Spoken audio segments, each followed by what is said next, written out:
है रॉथस्चाइल्ड परिवार, जो 5 उसके बेटे और 1 उसका बाप,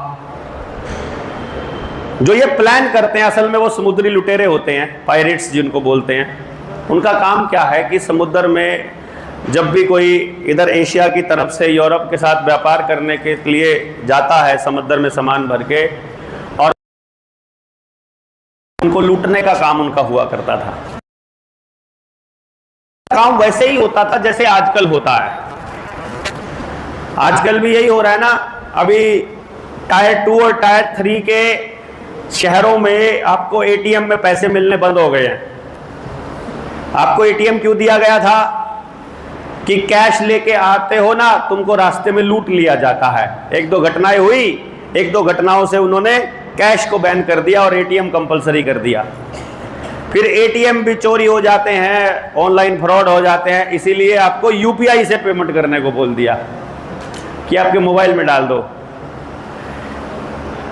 शुरू में जब भारत में बैंकिंग थोड़ी चरम पे आई 70 के दशक में, जिस वक्त रॉकफेलर आपको हाइब्रिड बीज दे रहा था, जो मैंने कल आपको बात बताई थी, जिस वक्त वो हरित क्रांति ला करके आपको हाइब्रिड बीज दे रहा था, उससे पहले वो साइकोलॉजिकल आपके ऊपर एक्सपेरिमेंट कर रहे थे युद्ध अपराधियों के साथ। उसी टाइम पर वो म्यूजिक के नोट्स बदल रहे थे, उसी बदल रहे थे। सेम टाइम पे हो रहा है ना सब कुछ, सेम वक्त पर सब कुछ हो रहा है। तो उस वक्त वो क्या कर रहे हैं, बेसिकली वो फैमिलीज वो प्लान कर रही हैं कि इनको किस तरह से लपेटना है चारों तरफ से। उसी दौरान बिल्कुल सेम समय पर जब मैं ये बता रहा था रॉथस्चाइल्ड रॉकफेलर की बात, 70 के दशक में रॉकफेलर आपको दे रहा है हाइब्रिड बीज, और उसी टाइम आपके गांव में कहीं कहीं जहां कच्चे मकान हैं, रात को पाड़ लगती है और पाड़ लग के आपके घरों के अंदर चोरी हो जाती है। भाई आज तो फलाने का पाड़ लग गई, ऐसे बात कहा करते हैं, है ना जी। और चोरी जो होता है, होता क्या था घरों के अंदर?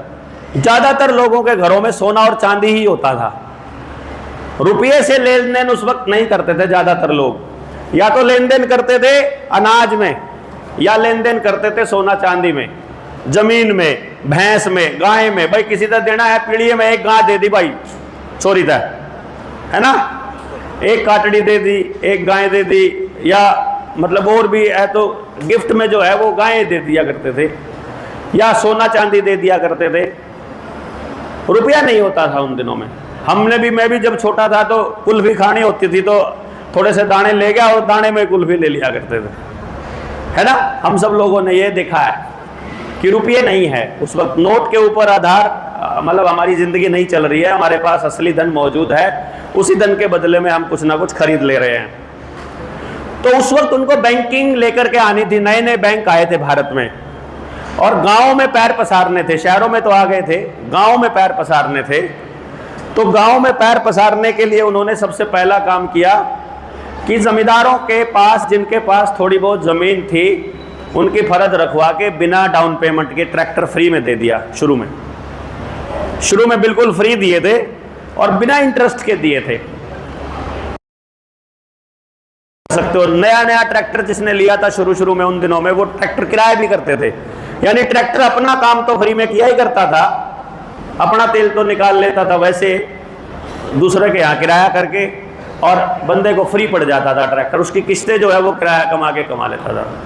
तो लोगों को बड़ा फायदे का सौदा लगने लगा था। उस वक्त भी आपके बैंक में खाते खुलवाने से पहले बैंकिंग वालों ने खूब चोरियां करवाई।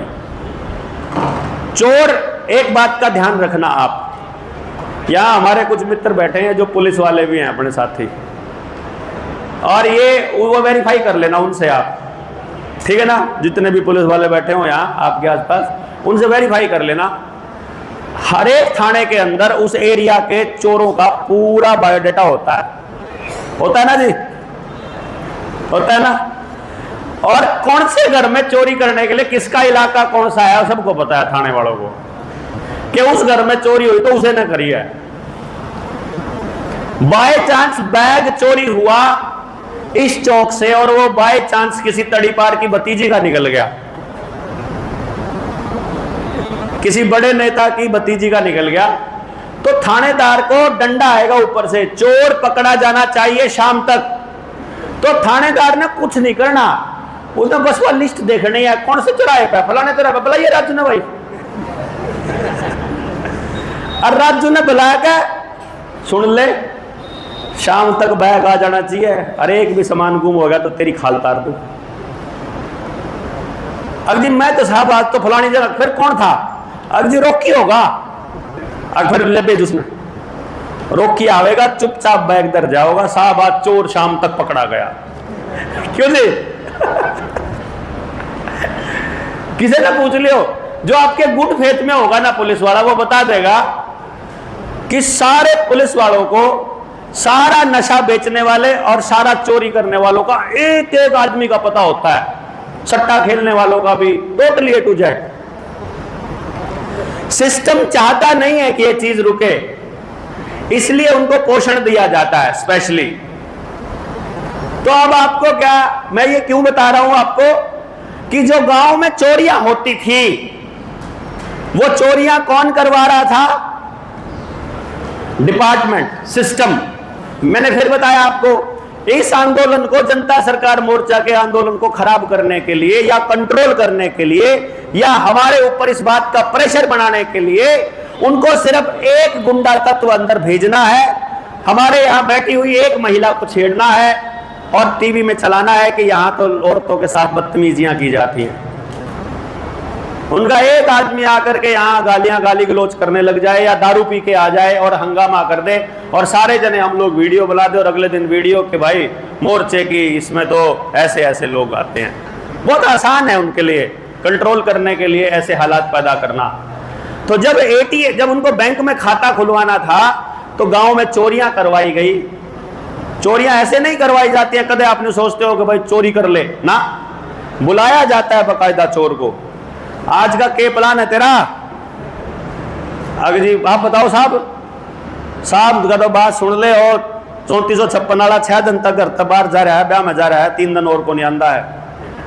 मैं कल नाका परली साइड लगवाऊंगा, तू अपना देख लिए, और 50% तक घाट नहीं होगा, समझ गए। ऐसे होता, ये होता। अरे मैंने तो पास बैठ के डायलॉग सुने हुए हैं, थानेदार मेरे डब्बी थे, मेरे जानकार थे, मुझे इसलिए पता है। बताया जाता है कि आज मैं नाका उधर लगाऊंगा तो तू इस साइड मत आइयो, तू परली साइड रही, और पर उस फलाने हाउस नंबर में 3 दिन तक ताला लग रहा, 2 दिन और बाहर है मैं। क्योंकि आप अगर गांव से बाहर जाते हो तो पुलिस को बताकर जाना है, ऐसा है ना, शहरों में ऐसा अभी है, बता के जाया करे लोग बाकी मैं 7 दिन के लिए जा रहा हूं, तो पुलिस वाले ने पता है कि इसका नंबर ला, क्या दिक्कत है। आजकल सोशल मीडिया से भी हो जाता है, फेसबुक पर आ जाकर व्यापार घूमने जा रहे हैं। तो उस टाइम पर चोरियां हुई, चोरी के पीछे छिपकर सिस्टम ने गांव वालों को यह कहना चालू किया कि तुम हमारे बैंक में पैसे जमा करा दो। आज से 50 साल पहले जब बैंक गांव में आया था, मैं मेरे दादाजी के साथ अपने घर के बाहर बैठा, बैंक मैनेजर आता है, उस टाइम पे हम बात सुनने लग रहे, हाँ ट्रैक्टर ले आए हैं नए नए, मेरे पापा नए ट्रैक्टर ले आए थे। तो उस तो पहले मैनेजर जब आता है गांव के अंदर तो वो जमींदार को ये कहता है, जी इनकी फसल का डिपॉजिट तो बैंक में दे दियो। मतलब वो ये कह रहा है कि अब की बार जो पैसा है ना फसल का, वो बैंक में दे दियो, कदे आड़ती दोरा छोड़ दो। आप आड़ती के पास छोड़ दिया करते थे ना, कि जरूरत होगी जब ले आवांगे, वो बरतदार होगा। ऐसा ही किया करते थे हम लोग, आपस का व्यवहार चलता था। लेकिन वो कहने लगा अब की बार बैंक में जमा कर देना। मतलब हम सब के पास, चाहे किसी के पास आधा एकड़ जमीन हो, चाहे किसी के पास 4 एकड़ जमीन हो, चाहे किसी के पास 40 एकड़ हो, हम सब के पास बैंकों में जमा करने लायक एक्स्ट्रा पैसा होता था और हम कर्जदार नहीं होते थे। बैंक जब नहीं थे हम कर्जदार नहीं थे और हमारे पास बचत थी, 2 साल का एडवांस अनाज था, पानी की कोई किल्लत नहीं थी। कोई आदमी प्रकृति के नियमों का उल्लंघन करके कहीं ऐसी जगह पर बस गया है जहां के लिए उसके पुरखों ने उसको मना किया था, वहां बेशक पानी की कमी हो, अदरवाइज हमारे पास किसी भी चीज की कमी नहीं थी। सर्वाइवल बहुत आसान था। सर्वाइवल बहुत मुश्किल नहीं था। बैंक आए हैं उसके बाद, अब आज बैंक जब पूरे टॉप पर हैं, तो आज हमारी हालत ये है कि चाहे 400 एकड़ का जमींदार है, चाहे 4 एकड़ का, चाहे 4 बीघा का, आज सब के सब कर्जे में है। सब के सब, सबकी जमीन बैंकों में नीलाम पड़ी है क्रेडिट कार्ड के नाम पर। वो जो बैंक का जो क्रेडिट कार्ड है, खेती वाला, एग्रीकल्चर वाला, कृषि कार्ड वाला, और किसी के पास भी पेमेंट करने के लिए पैसा नहीं है। तो एक घटना का इंपैक्ट दूसरी घटना पर पड़ता है।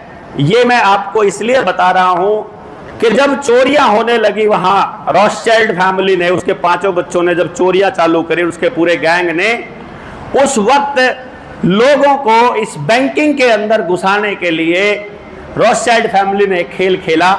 उन्होंने कहा कि भैया तुम जा रहे हो 7 समंदर पार, तुमने यहां अमेरिका में अपना सामान बेच लिया है, अपने कपड़े बेच लिए, मसाले बेच लिए, तुम सोना लेकर जा रहे हो, सोना किसी ने लूट लिया तो फिर क्या करें?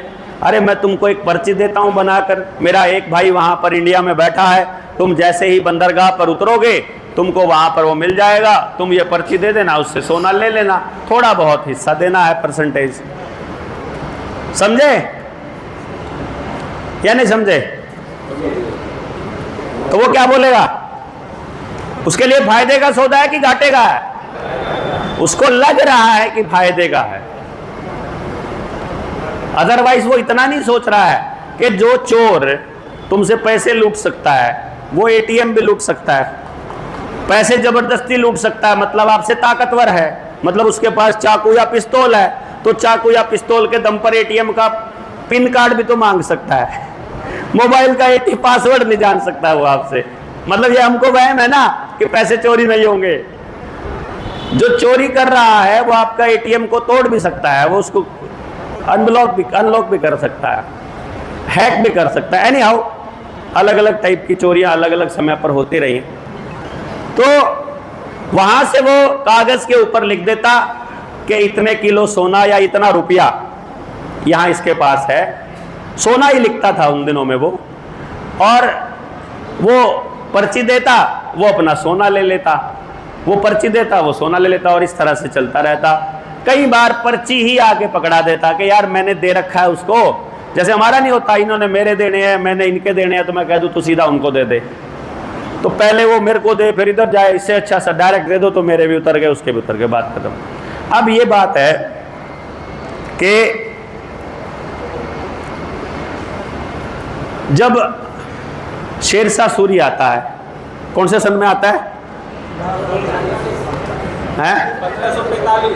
1540 में, 1545 में, 1540 में, 40-45 जब भी आता है, वो क्या करता है, जिसको हम पहले स्वर्ण मुद्रा बोल रहे हैं, ध्यान देना आप इसको, यहां पर यही खेल समझ गए ना आप, तो आपको सब समझ आ जाएगा।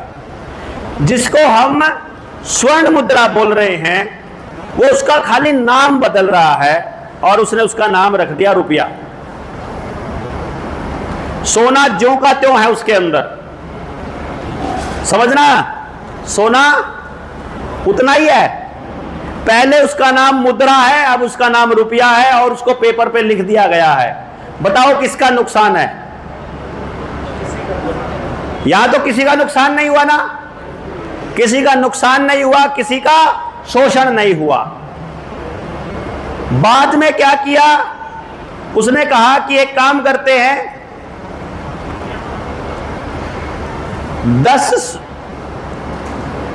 एक सोने की जो मुद्रा है उसकी जो वैल्यू है, उसमें जो सामान आता है वो बहुत ज्यादा है।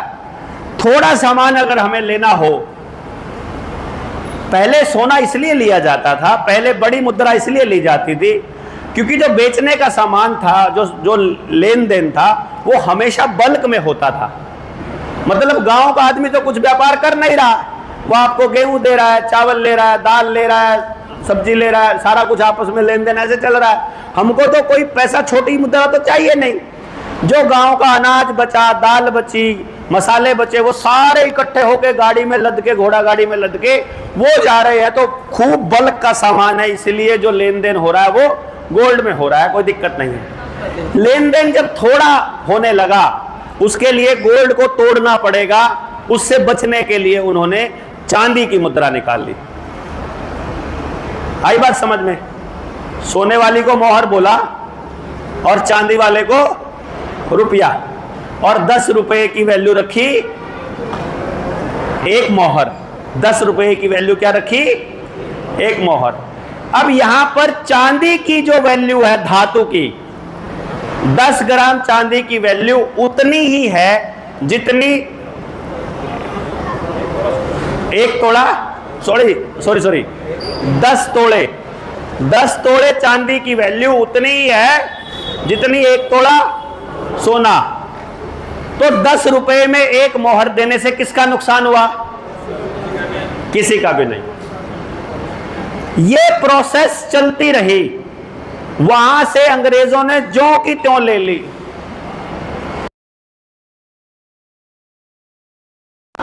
कि 1 रुपया जो तुम्हारे पास चांदी का है, इसके बदले में तुमको कागज का दे देते हैं, कागज की वो दे देते हैं हुंडी, प्रोमिसरी नोट। और उस वक्त कोई भी आदमी यदि अपना 10 रुपए का जो प्रोमिसरी नोट है वो देता था तो उसे 1 तोला सोना मिलता था। अब ध्यान से देखो आप, किसी को एक मोहर लेनी हो, किसी को 10 चांदी के सिक्के लेने हो, और किसी को एक 10 रुपए का नोट लेना हो, तीनों की वैल्यू बराबर है। यहां तक किसी की ठगी नहीं है। समझ आ रही है? लेकिन इस दौरान हो क्या रहा है? इस दौरान एक बड़ी गड़बड़ हो रही है, बहुत भारी गड़बड़ हो रही है, जिसकी तरफ किसी का ध्यान नहीं है, जिसकी तरफ केवल आपकी पारखी नजर और देखो कंपनी की मसूरी करने लगी, जिसमें सिर्फ आपकी एक बार ताड़ी बजा के दिखाइए जोर से।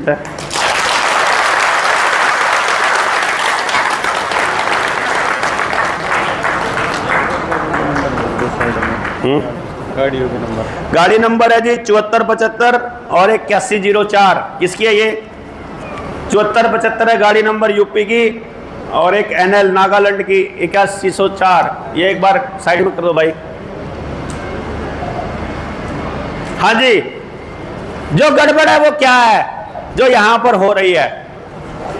ये जो मैं आपको बोल रहा हूं, सोने की मोहर, रुपया, चांदी का रुपया, और फिर कागज का रुपया, कागज का प्रोमिसरी नोट, रुपए का नोट, ये सारी प्रोसेस होने में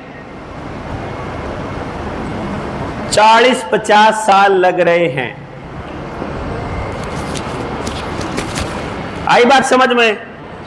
इस प्रोसेस में तो चांदी की मात्रा ज्यादा अवेलेबल है, तो जो पीढ़ी को चांदी दिखाई देगी उसे चांदी का रुपया असली नजर आएगा। जिसने सोने में ट्रेड किया है उसे सोने की मोहर असली नजर आएगी, और जिसने सिर्फ कागज देखा है, जिसने कागज भी देखा है और चांदी भी देखा है, उसे मालूम है कि कागज के बदले चांदी या सोना मिलता है। उस टाइम चांदी मिल जाए या सोना मिल जाए कोई दिक्कत नहीं है, असली वैल्यू आज भी रुपए की सोना ही है उस टाइम भी। लेकिन वो चांदी भी दे दे तो कोई दिक्कत नहीं, क्योंकि चांदी की वैल्यू में और चांदी के मानक में कोई फर्क नहीं है, तब तक शोषण नहीं है। तो वो लोग चांदी के रुपए को भी रुपया मानना चालू कर चुके हैं, जबकि वो चांदी का सिक्का है, रुपया नहीं है। वो 1 रुपए का सिक्का है, रुपया नहीं है। और फिर वो नोट है, वो रुपया नहीं है। परंतु जो तीसरी पीढ़ी है वो नोट को ही रुपया मानना चालू कर चुकी है, क्योंकि उसके पिताजी ने उस बच्चे को बताया है कि इस नोट के बदले हमारा सोना रखा है, हम जब चाहे ले सकते हैं। तुम्हारे दादा ने चेक करके रखा हुआ है, हमने चेक करके देखा है, इसके बदले मिलता है। तो बच्चा अपने बाप दादाओं के ऊपर यकीन करके ये मान लेता है कि ये जो कागज का नोट है इसके बदले हमारा सोना रखा है। समझ रहे हो? और उससे पहले 1875 में हुआ ये जो मानक बदला।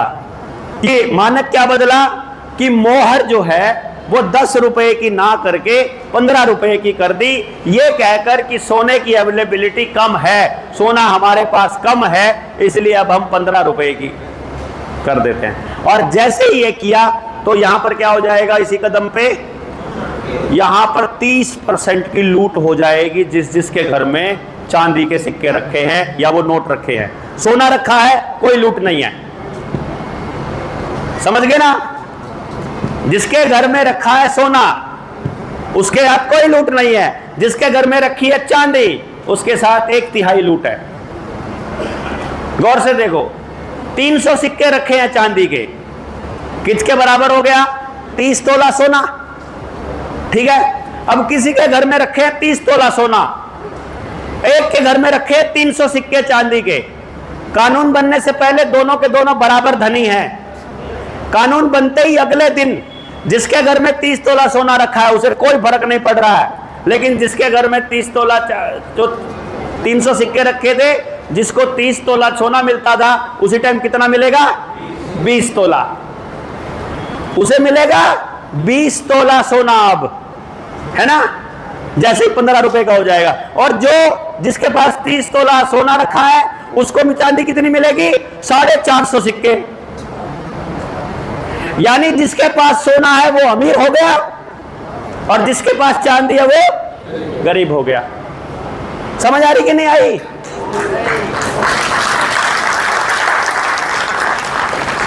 अरे देश लूट गया, तुम ताड़ी मारो, है? बात समझ आ गई। अब बात समझ में आ गई तो अच्छी बात है कि अब हम लोग जिनके पास चांदी और नोट थे वो गरीब और जिनके पास सोना था वो अमीर। जैसे जैसे इनकी कीमत घटती जाएगी वैसे वैसे उसकी अमीरी बढ़ती, क्योंकि सोने की अंदर मौजूद सूर्य की ऊर्जा को दुनिया की कोई ताकत कम नहीं कर सकती। आपने अपनी जिंदगी में सोने का रेट कभी घटा नहीं देखा होगा, सोना कभी घाटा नहीं देगा, कभी भी। कोई मुझसे पूछता है हम सोने में इन्वेस्ट कर दें, हमें ये कहता हूं अगर जिंदगी में कुछ भी इन्वेस्ट करना है 2 चीजों में इन्वेस्ट कीजिए, एक सोना और एक खेती की जमीन। जिंदगी में कभी भूखा मरने नहीं देंगे दोनों चीजें, जमीन खास तौर पे, जमीन कभी भूखा मरने नहीं देगी। जिंदगी में अगर कोई चीज सबसे ज्यादा इंपॉर्टेंट है तो जमीन है, क्योंकि सोना तो फिर भी चोरी हो जाएगा, कोई उठा के ले जाएगा या सोने को कोई खरीदना बंद कर देगा, 100 बातें हैं। लेकिन जमीन तो ऐसी है भाई, मतलब आपके पास ट्रैक्टर नहीं है, हल नहीं है, खाली बीज फेंक दो, बारिश ने होना ही होना है, सारे बीज फेंक दो, वाले सारे फेंक दो, खरीफ के टाइम पे खरीफ वाले सारे फेंक दो। कम बारिश हुई तो कम बारिश वाले पैदा हो जाएंगे, ज्यादा बारिश हुई तो ज्यादा वाले पैदा हो जाएंगे, हैं? यानी आपको भूखा नहीं मरने देंगे। और कमाल की बात, कम बारिश की टाइम पर आपको जो बीमारियां होंगी उनका इलाज उन्हीं पौधों में है जो हुए हैं।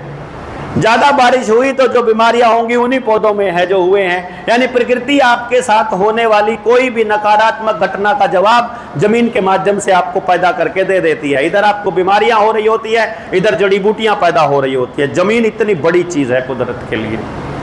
तो यानी कि अगर इन्वेस्ट करना है तो कौन सी चीज में इन्वेस्ट करना है, खेती की जमीन। और जमीन बेच दी तो मां बेच दी, ये लाइन बड़े बुजुर्गों ने ऐसे ही नहीं बोली है। जमीन बेचने पे बट्टा लगता है, ये बात वैसे ही नहीं बोली है। इसीलिए आज दुनिया के सबसे धनाढ्य, सबसे अमीर, सबसे ज्यादा पैसे वाले, सबसे ताकतवर लोगों की नजर सिर्फ एक ही चीज पर है, जमीन, जमीन, जमीन। वो चाहे हाईवे बना करके, रिंग रोड बना के नगर पालिका में लेके करे, चाहे वो छोटे शहर को डिस्ट्रिक्ट बना के नगर पालिका बना के उस गांव को अंदर शामिल करके करे, चाहे वो आपके फैक्ट्री लगाने के नाम पे एक्वायर कर ले, चाहे वो नहर निकालने के नाम पे एक्वायर कर ले, चाहे वो ग्रुप हाउसिंग सोसाइटी बनाने के नाम पे एक्वायर कर ले, चाहे वो रेलवे के प्रोजेक्ट के नाम पे कर ले, चाहे एयरपोर्ट के नाम पे कर ले, चाहे किसी और नाम पे एक्वायर कर ले, उसका टारगेट जमीन एक्वायर करके उसका कब्जा लेना है। क्योंकि उनको जमीन चाहिए। जब तक भारत के लोगों के पास खेती करने लायक जमीन रहेगी तब तक ये आदमी अपना उगा कर खा पाएंगे। जब तक ये आदमी अपना उगा कर खा पाएंगे, ये कभी किसी के आगे झुकने वाले नहीं है, ये लड़ते रहेंगे। तो इनकी गर्दन दबोचने के लिए, इनको कंट्रोल करने के लिए इनके हाथों से जमीन, इनके घरों से पानी और इनके ऊर्जा का कंट्रोल अपने हाथ में रखना जरूरी है, ऐसा ये लोग मानते हैं। और जनता सरकार मोर्चा का टारगेट ही है जल, जंगल, जमीन और जानवर। अपनी तो पहली लाइन जल, जंगल, जमीन से चालू होती है। पानी अगर हमने नहीं छोड़ा, पानी के ऊपर अगर हम लोग लूज रह गए, तो इसी तरह से जैसे वो अगली पीढ़ी उस कागज के नोट को रुपया मान रही थी, अब इससे आगे की कहानी सुनते हैं। ये नोट अब 15 रुपए का हो गया, 15 रुपए के बराबर 1 तोला सोना हो गया, एक मोहर हो गई, और ये चलता रहा। उन्होंने नोट के बदले में सोना दिया, देते रहे, और इस दौरान अगली पीढ़ी आ गई। 1934 आ गया। 1934 में फिर एक काम हुआ। रुपया मूल्य का मापक शोषण का साधन किसी के पास पड़ी है? रुपये वाली किताब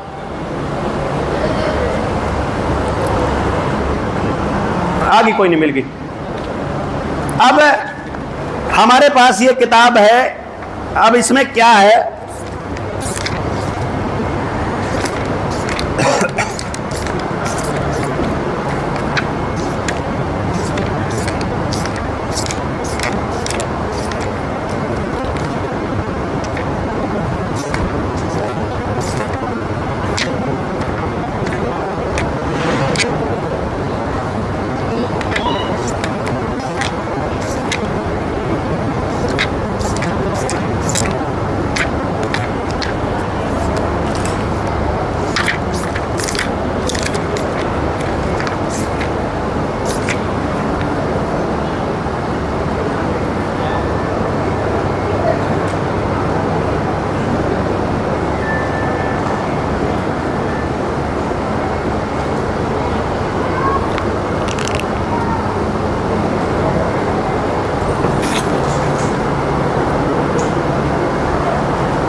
अब देश के अंदर अंग्रेजों के प्रति गुस्सा है, उन्होंने हमको लूट लिया, वो हमारा सारा जमीन मतलब बर्बाद कर रहे हैं, लोगों के ऊपर अत्याचार कर रहे हैं, साथ के साथ हमारा सारा का सारा मसाला, सारे कपड़े, मतलब हमारी यहाँ से कपास लेके जाते हैं, किलो के हिसाब से खरीद कर हमको कपड़ा देते हैं बना करके, मीटर के हिसाब से हमारे मसाले ले जाते हैं, और फिर हमको उन मसालों को दोबारा से, जैसे हमको आज गेहूं लेकर ब्रेड देने वाला प्रोसेस मैंने बताया था, महंगी चीज़ें बेच रहे हैं, इस तरह से देश की संपदा को लूट रहे हैं। देश के अंदर गोरी चमड़ी के प्रति गुस्सा आ गया है, उनको ने देख लिया कि सीधे सीधे इनको लूटना अब संभव नहीं। तो क्योंकि नोट उस वक्त छप रहे हैं, 1947 में नोट के बदले में, मतलब इसके बदले में, नोट के बदले में सोना मिल रहा है, 15 रुपए में 1 तोला सोना मिल ही रहा है, और ठीक है, बढ़िया चल रहा है। तो नेहरू एंड फैमिली के साथ में सेटिंग होती है। नेहरू एंड फैमिली, मैं नेहरू की फैमिली नहीं कह रहा हूँ, नेहरू एंड फैमिली का मतलब है नेहरू और उसका मंत्रिमंडल जिसको दिया गया, क्योंकि ये बात आप बिल्कुल कान खोल कर बिल्कुल दिमाग के अंदर फिट कर लीजिए। किसी भी प्रदेश का मुख्यमंत्री और किसी भी देश का मुख्यमंत्री, और सॉरी किसी भी देश का प्रधानमंत्री, उन देशों में जो कॉमनवेल्थ वाले देश हैं, जहां अंग्रेज आकर के गए हैं, कभी भी वो नहीं बन सकता जो वहां से नहीं ट्रेंड है।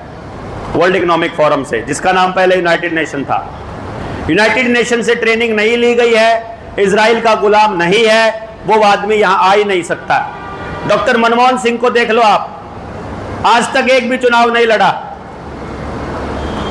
मनमोहन सिंह ने एक भी चुनाव नहीं लड़ा, हार गया। हाँ, लड़ा मतलब हार गया।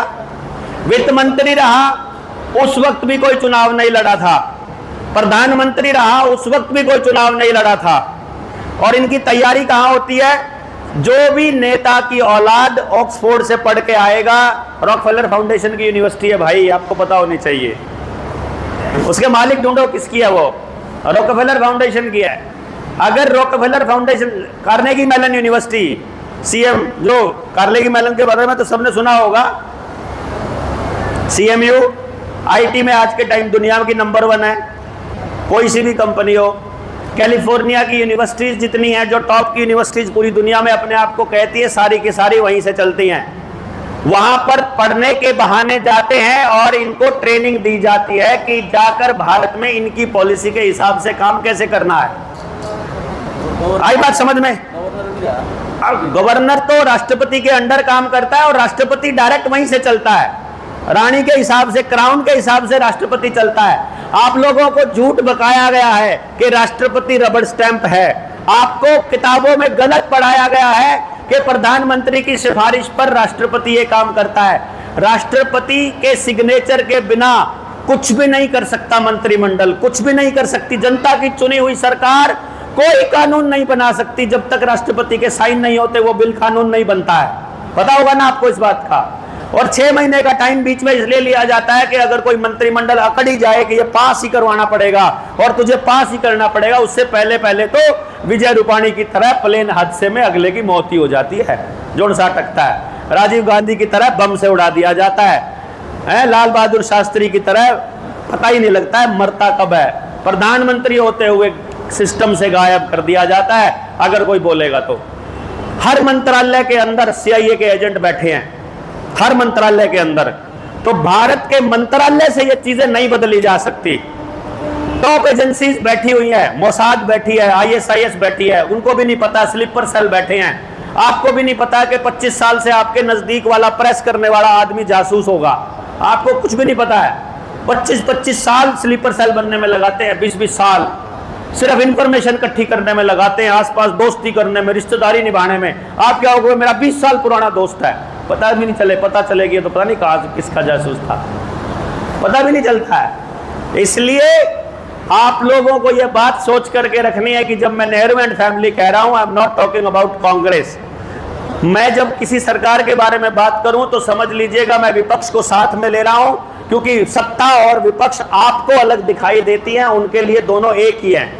क्योंकि सत्ता पक्ष के बारे में सच्चाई बताने का काम विपक्ष का है, और विपक्ष कितनी सच्चाई बताएगा और कब बताएगा ये सब वहां से तय होता है। ये लोग तय नहीं करते हैं, क्योंकि मीडिया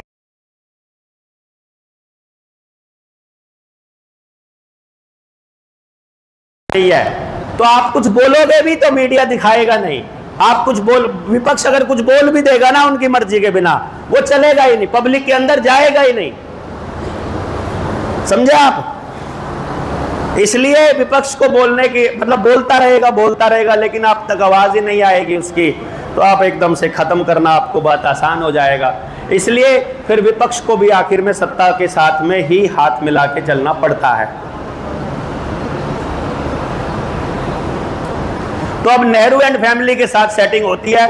उस सेटिंग में क्या होता है, सिंपल सा फंडा कि भाई एक काम करो, अंग्रेज कह देते हैं कि देखो अब हम तुम्हारे साथ भारत की आज़ादी का नाटक खेलेंगे, तो तुम जो है भारत की आज़ादी डिक्लेयर कर दो रेडियो के अंदर, और हम लोग जो हैं अपना जो रुपया है, जो रानी का जिसके ऊपर फोटो छपा है, जो हमने छापा है ब्रिटिश लोगों ने, वो हम अपना ले जाते हैं। तुम अपने नोट जो आरबीआई एक्ट 1934 के हिसाब से तुम अपने नोट छाप लेना, समझ गए? उस टाइम पर नोट के बदले में सोना मिल रहा है, और जब देश आजाद हो रहा है, आजादी का नाटक चल रहा है, उस वक्त जो भारत का रुपया है जो छप रहा है, उसके बदले आपके पिताजी अगर बोलते होंगे तो आपको बताते होंगे ना कि जितना सोना होता है उतने ही नोट छपते हैं। ऐसी बात बोली होगी, जरूर आपको बताया होगा। उनको मालूम है कि हमारा सोना आरबीआई में रखा है, और मिलता था उन दिनों में। कई लोगों ने टेस्टिंग किया है 1947 के बाद, पढ़े लिखे लोग एक आध बार आरटीआई डाल के पूछ लेते हैं तो देखते हैं वो, हाँ मिल रहा है भाई, मिल रहा है। यानी कि अंग्रेजों वाले रुपए के बदले में भी सोना मिल रहा था, और जो आरबीआई ने अब छापा है 1947 रुपया मिल रहा है। तो अब अगली जनरेशन क्या सोच रही है कि ये वाले रुपए की कीमत भी अंग्रेजों वाले रुपए की कीमत के बराबर। समझ गए कि नहीं समझे? अभी ध्यान देना, यहां हो रहा है लब लोचा होने वाला है आपके साथ, अब आपका सब कुछ लुटने वाला है। जब 1947 से चांदी के रूप में रखा हुआ था, अंग्रेज बड़े बड़े कंटेनर्स में ट्रेन की बोगियों में लादकर पोर्ट तक लेकर आए और उसके बाद जहाजों में लेकर चले गए जो रुपया था, और उसके बदले के नोट यहां की सरकार को छापने के लिए दे दिए गए आरबीआई एक्ट 1934 के हिसाब से। उस रुपए को, सारे सोने और चांदी को यदि सोने में तब्दील कर दिया जाए, सारे को, सोना इसलिए क्योंकि चांदी बोलूंगा तो ज्यादा हो जाएगी, सोना बोलूंगा तो थोड़ा कम होएगा, 15 गुना कम होएगा, उसमें बदल दिया जाए, तो ये एक मैं आपको इसलिए बता रहा हूं, 2013 में इंडिया पेपर करेंसी डिपार्टमेंट की 1862 से 1935 की SA quasi currency board Charles बिंट्रेउ एंड क्यूट स्लूचर द्वारा जॉन हॉपकिंस यूनिवर्सिटी की रिपोर्ट के हिसाब से मैं बता रहा हूं, यानी ये इंटरनेशनल रिपोर्ट छपी थी कि जो इंडिया से जो पैसा लेकर गए थे अंग्रेज 1947 में, 14 अगस्त 1947 को हम क्या थे और 16 अगस्त को हम क्या हो गए। उस एक दिन के ट्रांसफर में हमारे यहां से जो रुपया गया था 1947 में, उस रुपए की जो टोटल कीमत है वो बनती है 37,440 करोड़ रुपया। कितना? 37,440 करोड़। यदि इसको गोल्ड में तब्दील किया जाए जो अंग्रेज लेकर गए थे, तो वो बनता है 4,36,700 टन सोना, 24 कैरेट का टन। जैसे कोयला लाद के ले जाते हैं ना, यानी 4.5 लाख टन सोना। अगर इसको किलो में बता दिया जाए तो किलो में बनता है ये 43 करोड़ 67 लाख 160 किलो शुद्ध सोना। सोच सकते हैं, ये एक दिन की लूट है। 15 अगस्त 1947 की लूट, एक दिन की, जो इससे पहले रोज हो रही थी 15 रुपए के नाम पर, वो छोड़ दो। है मजा आ रहा है ना लुटते हुए? रोज लुट रहे हैं अपन, इसी तरह से लुट रहे हैं। अब यहां क्या लोचा होता है, अब इस खेल को समझो जरा। जब ये 4.5 लाख टन सोना वो ले गए, उसके बाद क्या हुआ? उसके बाद अंग्रेजों ने कहा, भारत वाले अंग्रेजों ने कहा, अंग्रेजों की नाजायज औलादों ने कहा कि जी ऐसा है, बढ़िया चल रहा है, अब हम नोट बदलने वाले हैं। पुराने नोट पुराने हो गए, जल्दी फट जाते हैं। 1968 में गवर्नर बदला, गवर्नर बदलने के बाद नोट बदले। जैसे 2016 में नोट बदलने से पहले अर्जित पटेल को लाया गया, वैसे ही 1968 में वो नोट जो हम आपको अपनी ट्रेनिंग में दिखाते हैं ना, I promise to pay the bearer on demand the sum of rupees this at any office of issue, वो वाला क्या था? वो नोट पुराना 1968 वाला। तो 1968 में क्या होता है? 1968 के अंदर पुराना नोट जो अंग्रेजों के टाइम का, जिसके बदले में सोना मिल रहा था, वो वाला नोट वापस ले लेते हैं और नोटबंदी के अंदर हमको नया नोट दे देते हैं। अब 1970 में जो बच्चा पैदा हुआ है, उसका जो बाप पुराना नोट बदल के लाया है, उसके बाप को ऐसा लग रहा है 1970 में कि मेरे नए नोट के बदले में भी सोना रखा हुआ है, जबकि उस नोट का वचन खंड ही बदल दिया गया है। यानी दादा ने जो सोना रखा था आरबीआई में, वो सारा का सारा सोना सिर्फ नोटबंदी करके लूट लिया गया और कह दिया गया अब ये नोट अलग है, इसके बदले सोना नहीं मिलेगा, क्योंकि नए वाला नोट नकली है। आरबीआई ने लिख के दे दिया कि हमारे पास लीगल मनी का कोई डॉक्यूमेंट नहीं है, वित्त मंत्रालय ने लिख के दे दिया कि हमारे पास लीगल मनी है ही नहीं है, लीगल मनी है नहीं, सारा इलीगल है। इलीगल मनी के बदले में सोना कहां से मिलेगा?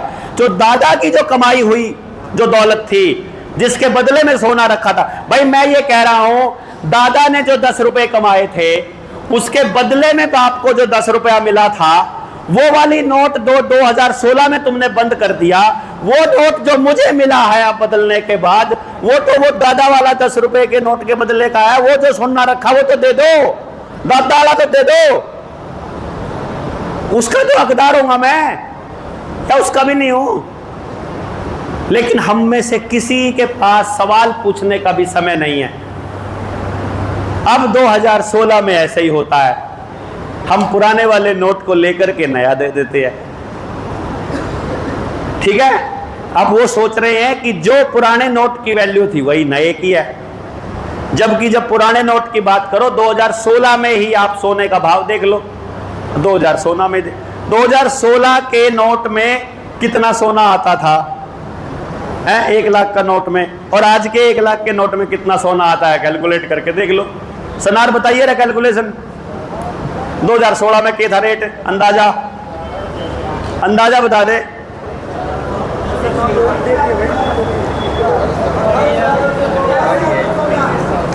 है भाई, यूपी की नंबर है 7475।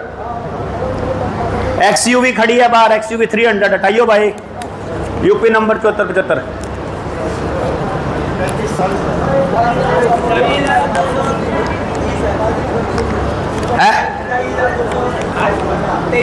28,000 रुपये, 28,000,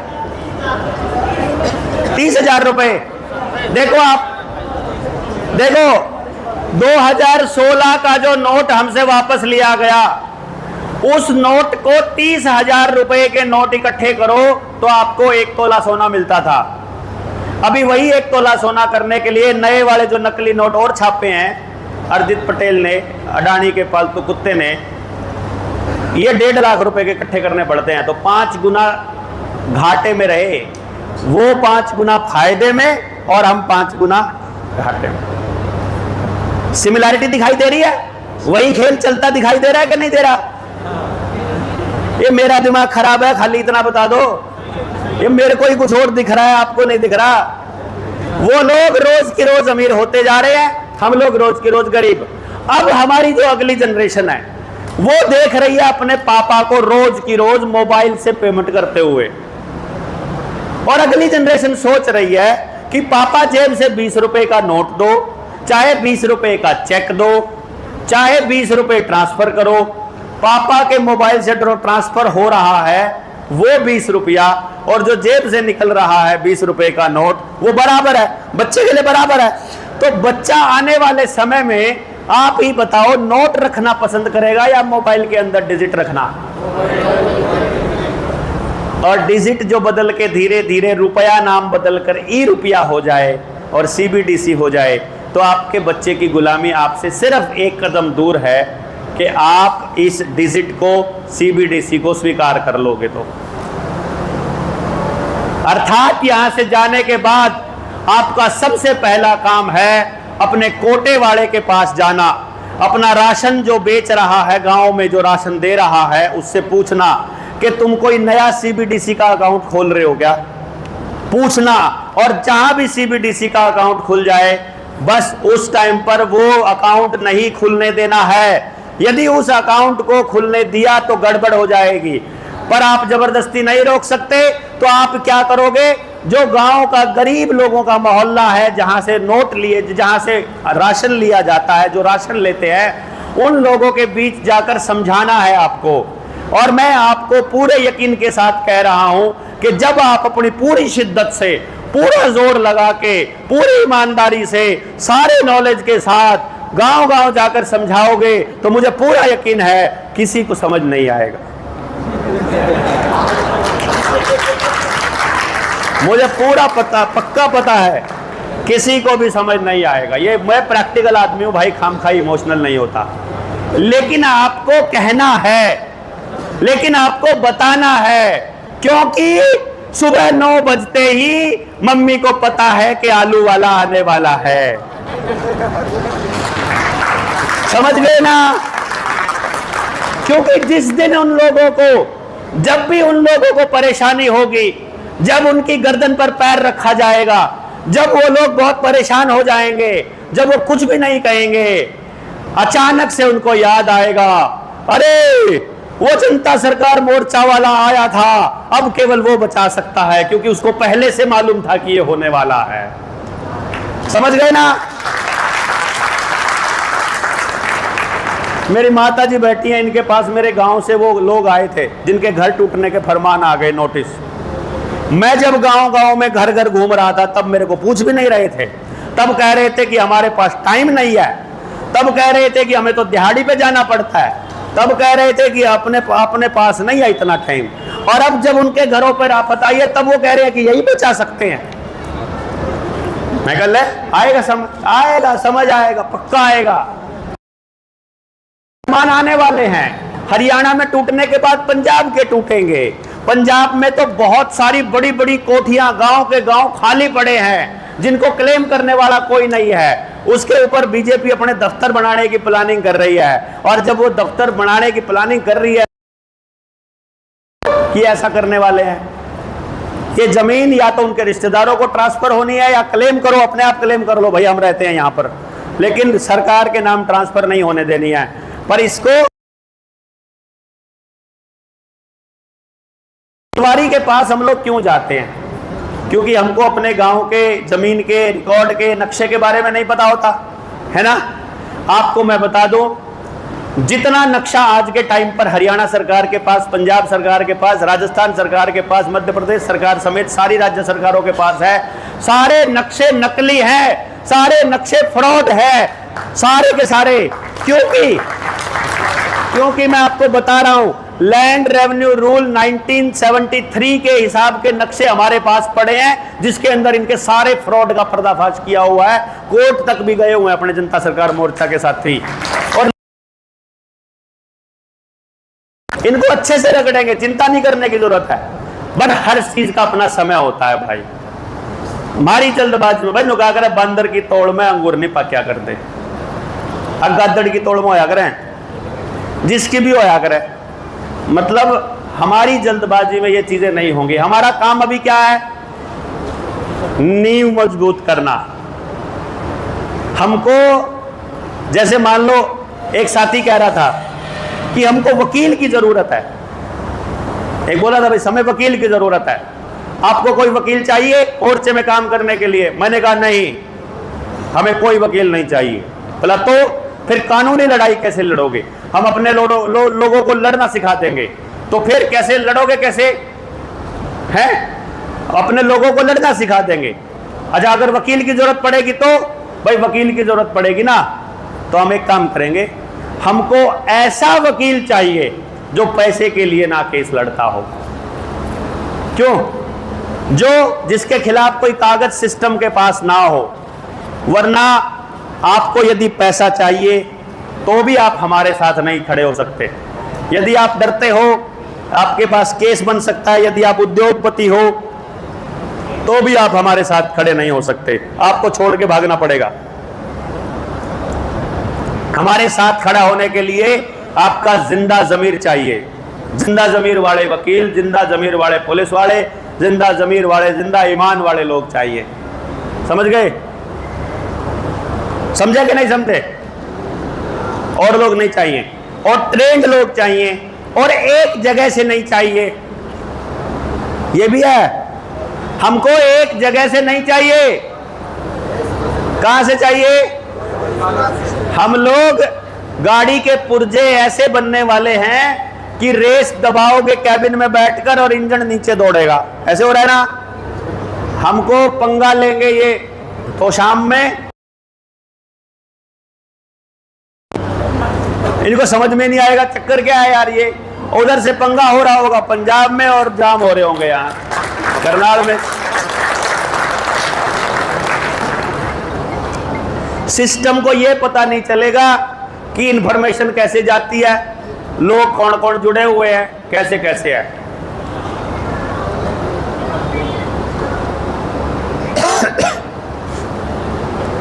आपको एक काम और करना पड़ेगा आने वाले समय में, क्योंकि इनके पास जो सॉफ्टवेयर है, जो एंड्रॉयड का जो सीन है, वो पूरा जो पता लगाते हैं ना, वो ये पता लगाते हैं कि भाई देवेंद्र भाई के साथ कितने लोग जुड़े हुए हैं। तो वो गूगल पर ये सर्च कर सकते हैं अपने, क्योंकि गूगल तो उन्हीं का है, और आपने जितने भी मोबाइल में जो नंबर सेव करे हुए हैं वो जीएसएम के नाम से करे हैं, जीएसएम फलाना ढिमकाना, जीएसएम फलाना ढिमकाना, जीएसएम फलाना ढिमकाना। तो वो ये देखते हैं कि कितने लोगों के फ़ोनों में कितने कितने नंबर जीएसएम के छपे हुए हैं, तो इसका मतलब इतने लोग जीएसएम के हो चुके हैं। वो पहले से अंदाज़ा लगा रहे हैं, उनको पता है कि इतने लोग जुड़ चुके हैं जीएसएम से। उनको मालूम है कि अब ये लोग जब बवाल मचाएंगे तो बवाल बड़ा मचेगा, इसीलिए वो हमारे से ही रूठा हुआ, हमारा ही प्रतिद्वंदी या मोर्चे में हमसे पहले जुड़े हुए किसी व्यक्ति को हीरो बनाकर पेश कर दे तो चिंता मत करना। फिर ये मत कहना भैया जी मिलकर काम कर लो, समझ गए ना। वो लोगों को इसीलिए हाईलाइट किया जाएगा, उनको हीरो इसीलिए बनाया जाएगा कि वो हमारी मेहनत को मिट्टी में मिला सके। वो हमारे ऊपर प्रेशर बनाएंगे, इतना बड़ा ज्ञानी है, इतना बड़ा समाज सुधारक है, इतनी बड़ी चीजें बदलने की इरादा रखता है, तो खुद कीचड़ में उतरकर कीचड़ साफ कर, खुद राजनीति में उतरकर राजनीति करके दिखा, खुद मुख्यमंत्री बनकर बदल के दिखा। और हम उनको कहेंगे हम बिना मुख्यमंत्री बदलने वाले लोग हैं, एक एक घर से मुख्यमंत्री निकलेगा, चिंता करने की जरूरत नहीं है।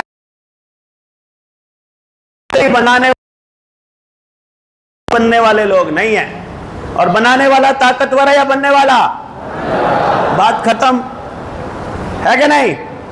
बनने वाला तो ऐसे करेगा भाई हमारा ख्याल रखना बाबूजी, बाबूजी ख्याल रखना, ऐसे करना पड़ेगा, है कि नहीं, ऐसे ऐसे करना पड़ेगा। अरे भाई हम हाथ काहे को जोड़े, इतने लोगों का जब साथ प्रेम प्यार मिल रहा है तो हम भिखारी काहे को बनेंगे, है। इसलिए इस जाल में आपको नहीं फंसना है, आपको जाल में ये फंसना है मुख्यमंत्री किसी का भी हो, कोई सी पार्टी जीते कोई सी पार्टी हारे, हमारे लोग जीते हारे, हम जिनको समर्थन करें विरोध करें क्या नहीं करें कोई फर्क नहीं पड़ता। हमको जो सीखना है, हमारा जो टारगेट है कि गांव के लोगों की ताकत गांव के पास कैसे रखी जाए, ये सीखना है कि मुख्यमंत्री को घुटनों पर लाने का हुनर हमारे पास होना चाहिए। पार्लियामेंट के मेंबर के पास हम नहीं जाएंगे, वो आएगा, ठीक है ना। हाँ भाई,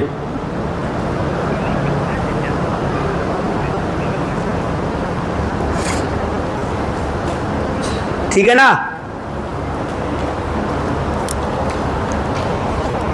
तो जी बताइए आप,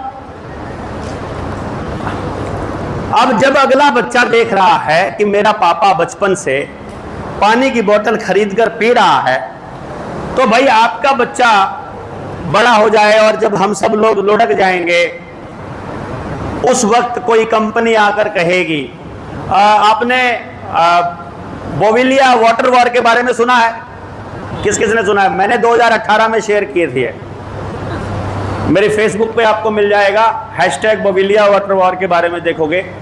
वहां टेस्टिंग के लिए उन्होंने क्या किया था, जैसे अभी एक नेता ने ऐसा बोला कि आप लोग केमिकल का इस्तेमाल मत करो, फर्टिलाइजर का इस्तेमाल मत करो और प्राकृतिक खेती करो, ऐसा बोला ना अभी एक नेता ने।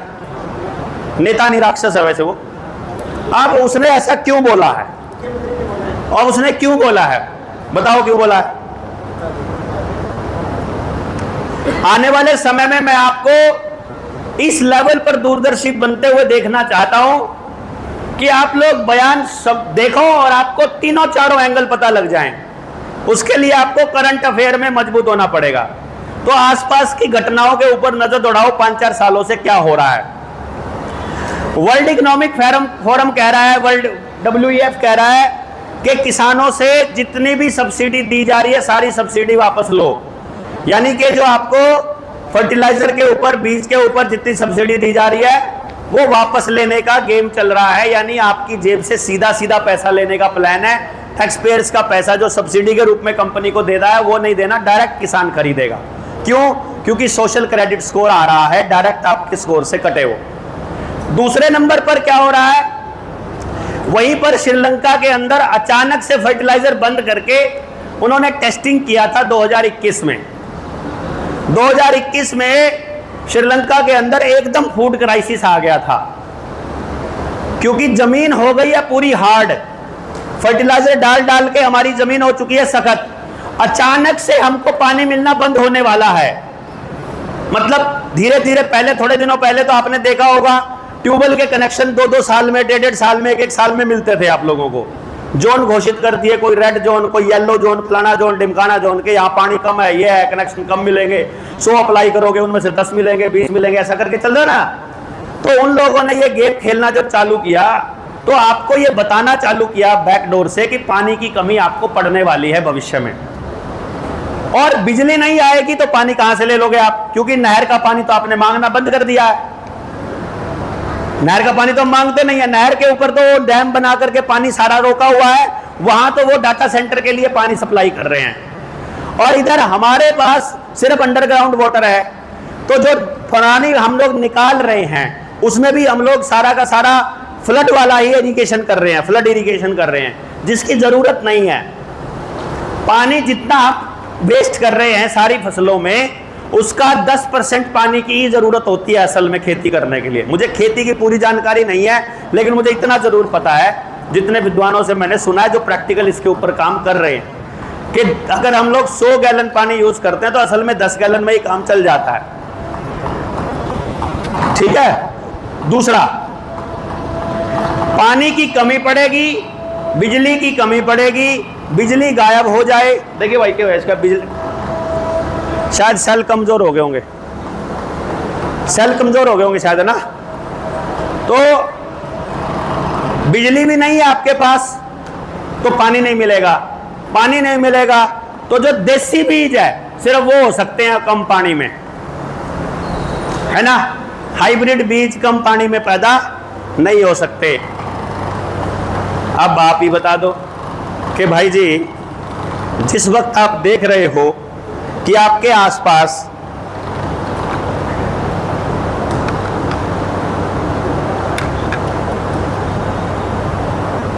आसपास देसी बीज हैं ही नहीं है, जब आपके आसपास पानी है ही नहीं है, तो फूड क्राइसिस आना तो लाजमी है।